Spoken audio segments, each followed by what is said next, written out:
திருத்தூதர் பணிகள் 17ஆம் அதிகாரம். அவர் ஒரே ஆளில் இருந்து அவர் மக்களினம் அனைத்தையும் படைத்து அவர்களை மண்ணுலகின் மீது குடியிருக்க செய்தார். அவர்களுக்கு குறிப்பிட்ட காலங்களையும் குடியிருக்கும் எல்லைகளையும் வரையறுத்து கொடுத்தார். கடவுள் தம்மை அவர்கள் தேட வேண்டும் என்பதற்காக இப்படி செய்தார்.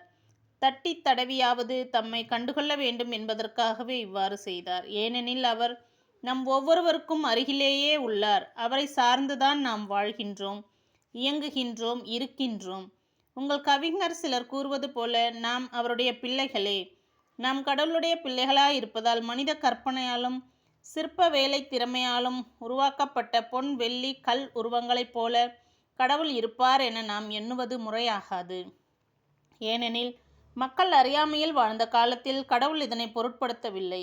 ஆனால் இப்பொழுது எங்கும் உள்ள மக்கள் யாவரும் மனமாற வேண்டும் என்று அவர் கட்டளையிடுகிறார். ஏனென்றால் ஒரு நாள் வரும், அப்பொழுது தாம் நியமித்த ஒருவரை கொண்டு அவர் உலகத்துக்கு நேர்மையான தீர்ப்பு அளிப்பார்.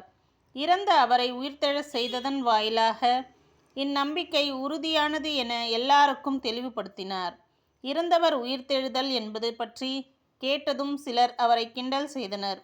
மற்றவர்கள், இதை பற்றி நீர் மீண்டும் வந்து பேசும், கேட்போம் என்றார்கள். அதன் பின் பவுல் அவர்கள் நடுவிலிருந்து வெளியே சென்றார்.